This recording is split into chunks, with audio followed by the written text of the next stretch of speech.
整个手术呢是双腔气管插管全麻下，那么在术前呢做胸腔闭式引流，然后完了以后肺复张，在 CT 引导下呢对这个病灶实施这个消融，根治。那我们这个患者是一个中年女性，48岁，她呢因为发现这个肺部结节呢进行性增大已经有3年了。那这个病人呢，他是一个多发性的，右上肺呢有一个病灶比较大，那接近2公分的混合膜玻璃的一个结节。另外呢，右下肺呢它也有2个结节，一个呢大概有8到9个毫米，还有一个可能7到8个毫米。所以今天下午呢，我们刚才就给他实施了一次性的3个结节的根治性消融，整个手术还是比较顺利。我们等会儿呢也能看到他这个病灶经过消融以后。病灶的一些变化，整个手术时间呢，我们大概2个小时左右，中间应该衔接的还是比较紧凑的。好，谢谢。For the definition of TACA procedure, we have specific components of this procedure. First, we use double lumen endobronchial intubation and use general anesthesia, and we use pleuroscopy assisted drainage system. And for the patient's population, we generally wanted to recruit patients with GGO less than 2 centimeter, and the consolidation tumor ratio is less than 25% as shown in this figure. The consolidation area and the diameter of the GGO tumor was less than 25%. And another indication is some patients who are not be able to tolerate the procedure or tolerate the surgery, or they refuse to do the open surgery. We still recommend them to enroll in our trial. And another is patients with multiple primary peripheral NSCLC, who also can refer to us to do this interventional bronchoscope. And for the contraindications, for those patients with multiple comorbidities such as pulmonary hypertension, aortic dissection, myocardial infarction, stroke, severe organ dysfunctions, they can be able to tolerate the general anesthesia. And so some patients had a moderate to severe adhesion of pleura because we're using the pleuroscopy assisted maneuvers, so that might affect us to do the procedure. And also some patient has a severe potential for bleeding, which has less, platelet count is less than 50, or severe coagulopathy. And other contraindications such as severe thoracic or spinal deformities, they cannot be able to intubate, uncontrolled pulmonary infection, and some patients had cardiac pacemaker placement, or other relative contraindications, including radiofrequency ablation. For the preoperative preparations, lab tests including CBC, coagulations, cardiac and liver functions, infections as well, blood glucose as well. And also other examinations such as EKG, echocardiogram, lung function test, or other relative examinations. We strongly recommend to do the enhanced chest CT scan and the 3-dimensional reconstruction of the lesion before the ablation procedure, because it can help us to observe the size and the location, and also the relationship between these adjacent important organs such as large vessels, spine, or heart as well.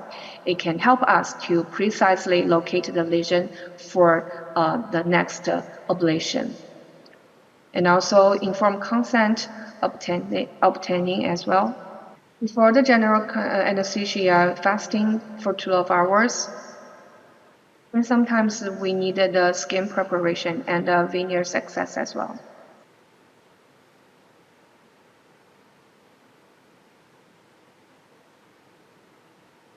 So this is the whole protocols of this procedure. We strongly recommend to use the hybrid CT room for this procedure. And this is the surgical supplies,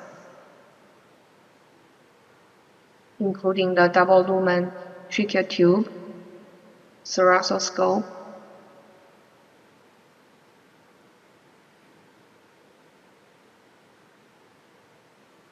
and this is the anesthesia.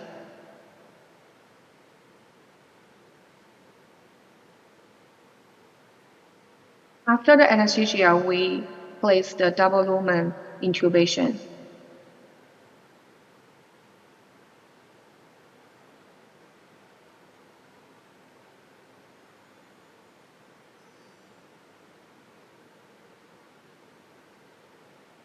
We generally position the patient based on the lesion location. We wanted to put the affected side upward, which can help us to more easily get into the lesion.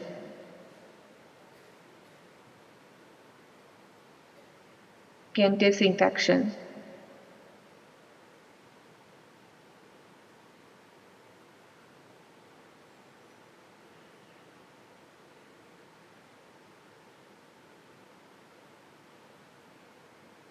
And place the drips.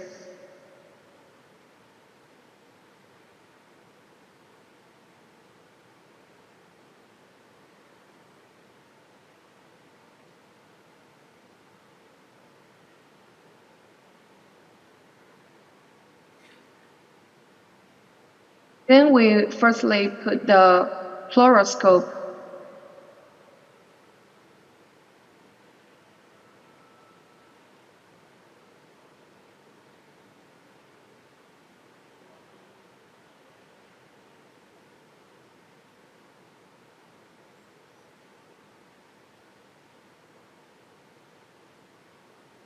After the skin is dilated, we place the trocar.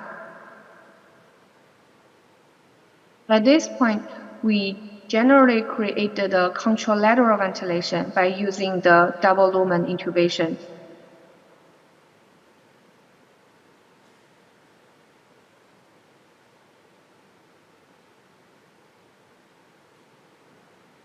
And then we can use the scope to observe the thoracic space.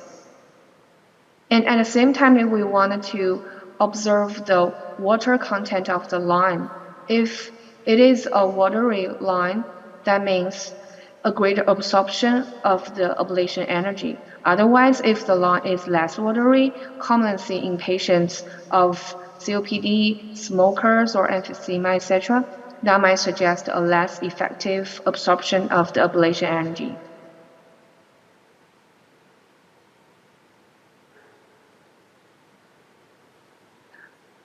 The trocar is designed by our team, which could be easily teared and removed.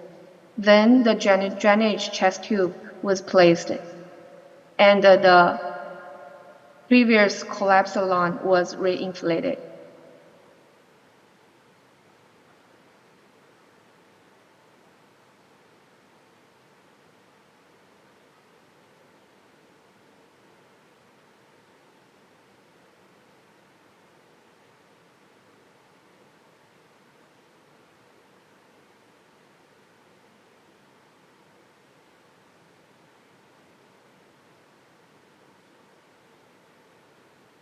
The next is the ablation surgery.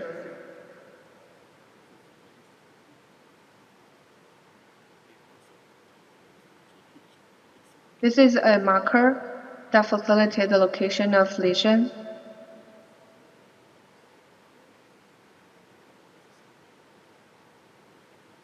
And this is a pre-op scan.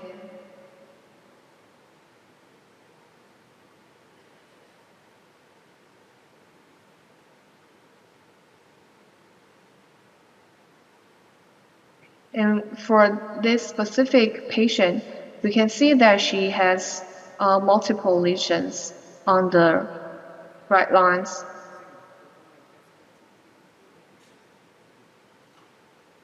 And for this particular case, there are multiple vessels surrounding the lesions. Thus, we choose to use a blunt needle, but within a shaft, to get through the tissue instead. I will show you later the picture of this blunt needle. As soon as the needle was precisely placed into the lesion, then we can connect the wire and then start the ablation.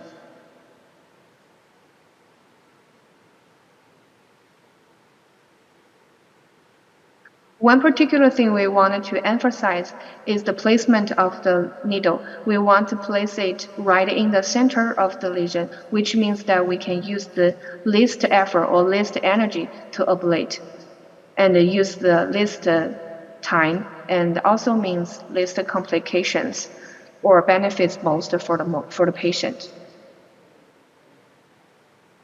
And for the microwave energy, we generally start as 30 watts with 3 minutes. Then we can evaluate the ablation reaction area.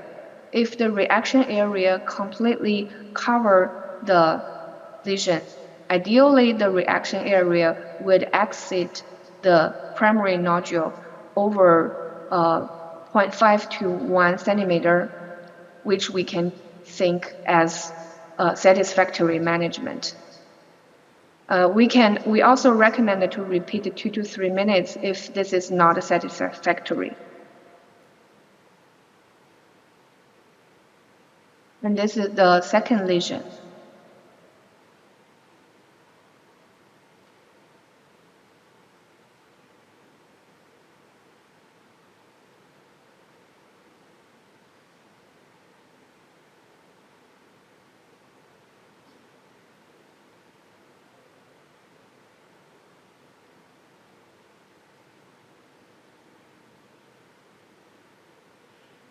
This is the third one. Sometimes the needle is not very easy to stabilize.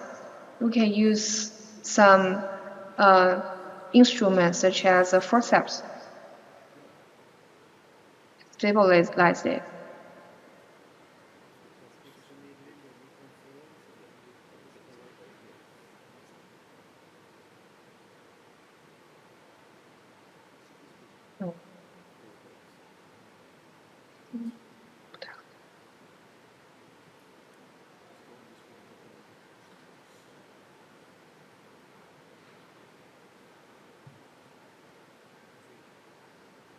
For the time frame, it usually takes 1 to 1.5 hours for the whole procedure from anesthesia to fully recover. Now we spend generally 30 to 40 minutes for each single nodule.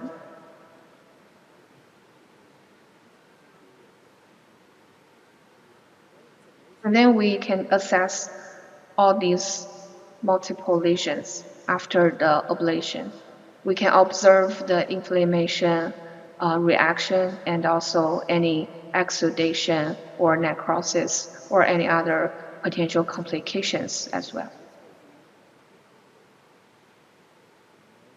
This is the third lesion.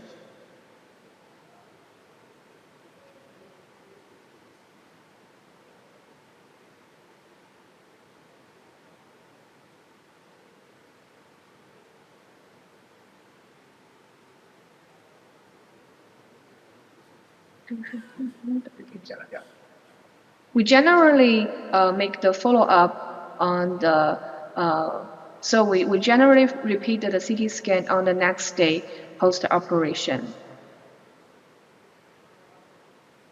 And immediately after ablation, we can observe the ablation reaction. We can see that if the reaction area can fully cover the primary nodule, that means the satisfactory management.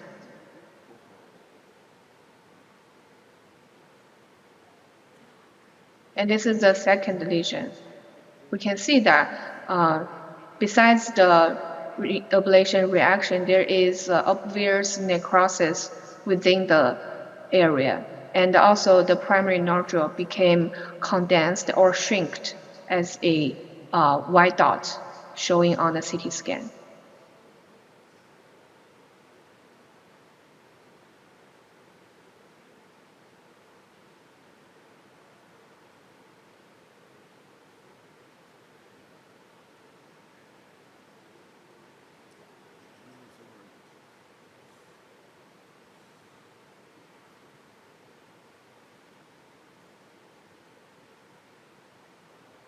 And this is the third lesion.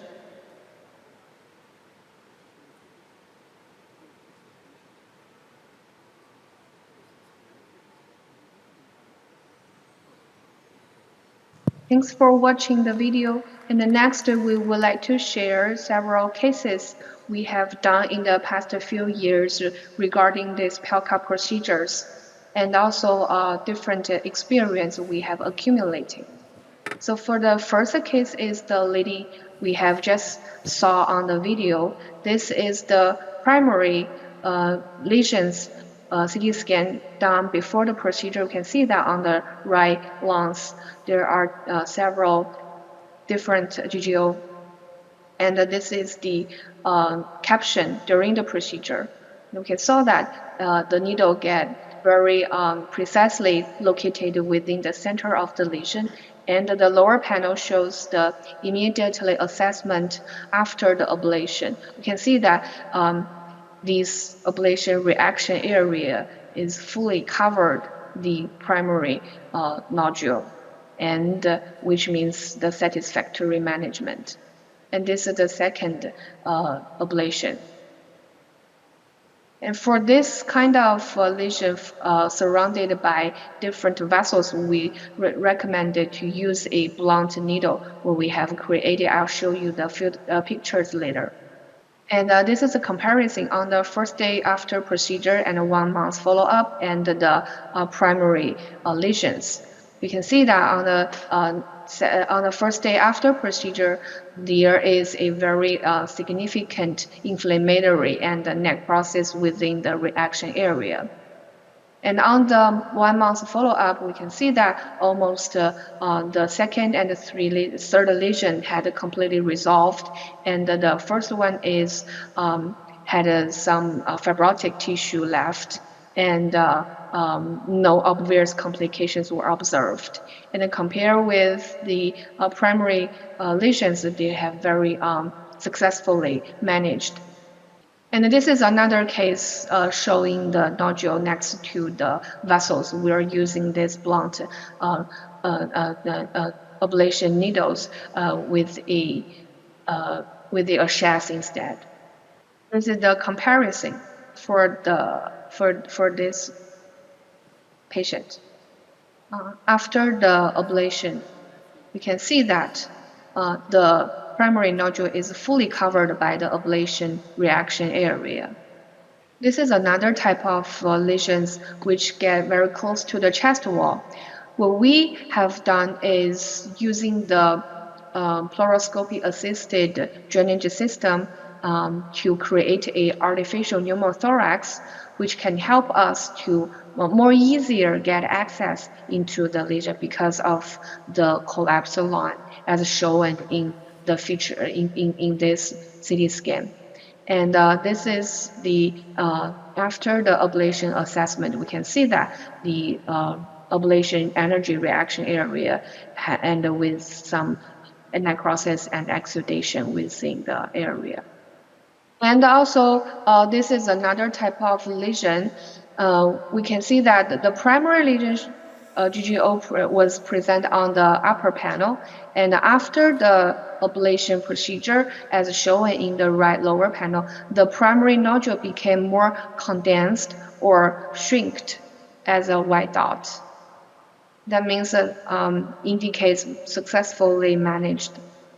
This is another case when we can follow up of this patient. We can see that there is obvious inflammation area and with some necrosis and exudation within it. And in the center of this area is the collapsed lesion. This is another type of lesion next to the pericardium.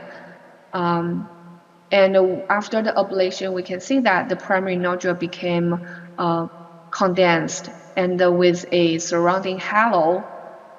Another pericardial GGO, we have, for this type of GGO next to the pericardium, we created the artificial pneumothorax, which can help us to prevent the potential complication, or we can control the complications such as pneumothorax.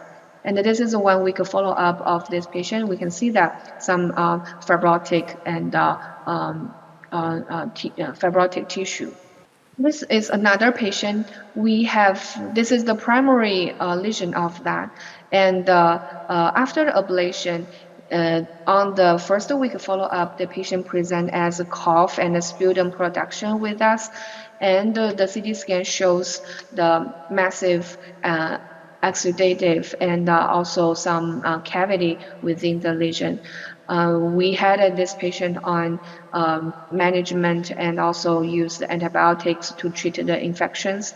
And on the 3 months follow-up, the lesion completely resolved. And we think that the reason for the cavitation is that maybe this nodule was connected to the segmental bronchus. As soon as we are doing the ablation, all these necrotic tissues and also local inflammatory reactions, immune cells, and also some necrotic tissues and exudative can get access into the bronchus, which can facilitate the cavitation. But we have met several patients with this cavitation after the procedure. But generally, after proper management and during the after 2 to 3 months follow-up, all these patients can be recovered fully. This is a comparison on the 3 months follow-up compared with the primary nodule lesion. You can see that all the primary nodule became fibrotic and fully recovered. This is another cavity patient. This is another case. We had a follow-up on the 1.5 year. You can see that the primary lesion was replaced by the fibrotic tissue, and the patient didn't complain any cough or sputum or any chest pain, etc. This is also another follow-up of 5 months. We can see that the primary lesion was replaced by the fibrotic tissue. This is also another lesion with surrounded by the vessels. For this type of patients, we strongly recommend use this blunt needle to do the ablation. We also have some lesions next to the spine. You can see that after the ablation on the 1 month follow-up, the lesion, we can see the reaction area had fully covered the primary nodule and also the inflammation and the necrosis within the lesion. So we would like to share some summary of our experience. We have been accumulated almost 1,000 cases in the past 5 years of this procedure.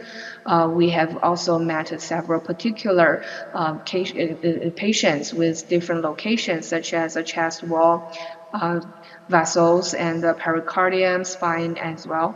We have created different strategies in managing of this type of lesion, such as using the blunt needle instead, and also create a artificial pneumothorax to facilitate the access. And also during the operation, we recommend us to do the CT scan assessment immediately after the ablation. If the ablation reaction area can fully cover the primary nodule, that means it's satisfactory management. And also we can observe that the primary nodule became shrink and or condensed. That means successfully or satisfactory management.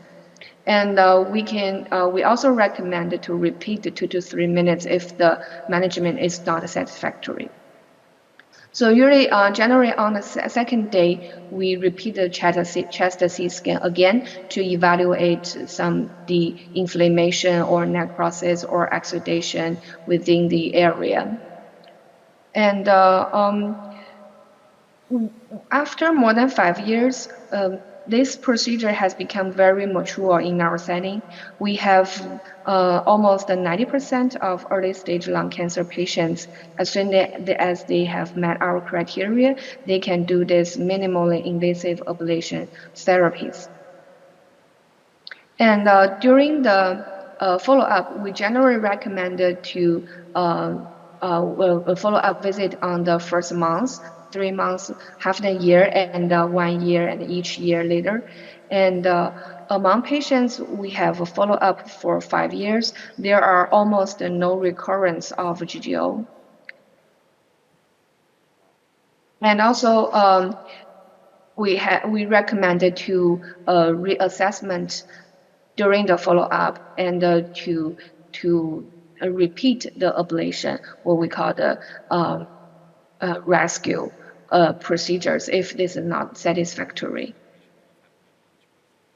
And for some complications, such as the cavity or infection patients, because we think that might be caused by some anatomic issues that we just mentioned, or some overreaction or overabsorption of the ablation energy. But actually, based on our previous experience, these type of complications stays relative stable and relative safe. We have multiple patients had a cavitation after the procedure, but by the proper management and the antibiotics management, all these cavities can resolve gradually. And we haven't found any severe complications after the procedure. And we think that one of the most important key to achieve the successful management is the precise location of the lesion. Like we just mentioned, that we have to put the needle right into the center of the lesion. That means we can use the least energy, least time, with most benefit and least complications. So we wanted to share our experience and recommend other institutions or physicians who would like to perform this procedure. And for institutions, they just start up these techniques, or they are not very familiar within this procedure or ablation energy stuff. We think that strongly recommended to reassess the CT scan after ablation to evaluate the satisfactory, and to repeat the ablation one at a time after the procedure. So this is based on our experience. Thanks for listening. Do you have any questions? How do you choose patients for this procedure versus wedge resection if the lesion is superficial, or transthoracic ablation if the lesion is deep? Or better to ask you, how do you select the patient for this procedure? 我们选择这个病人呢，主要是选择这个以磨玻璃病灶为主，然后病灶呢，小于2公分，实心成分占比小于25%。For the patient population selection, we generally wanted to enroll the patients with GGO less than 2 centimeter, and the consolidation over tumor rate less than 25%, which generally means less metastasis. Thank you for a great presentation. I'll keep my question short, just because obviously we're translating. What is the value of putting a trocar with a chest tube before the procedure, since you're doing everything percutaneous? 病人在操作过程当中呢，他可能会出现一个是局部的出血，另外还有一个就是气胸。因为放了这个引流管之后呢，这样它肺复张以后，我们在穿刺过程当中就没有这个气胸对手术的干扰。For general the ablation procedures, some common complications such as bleeding or pneumothorax, that we wanted to create an artificial pneumothorax to help us to prevent these complications. I don't know if we have stayed clear. Okay, next question. Have you ever wedged the lesion after the procedure to confirm that your procedure basically abrade all the tumor and show no viable tumor cells? 那因为这一类的膜玻璃结节持续存在的膜玻璃结节呢，通过人工智能的诊断，它的准确性可以达到呢95%。We are using a artificial intelligence system to evaluate the GGO, and the specificity is over 95%. So we choose this type of patients to do the PALCA procedure instead to do the biopsy and pathology examination.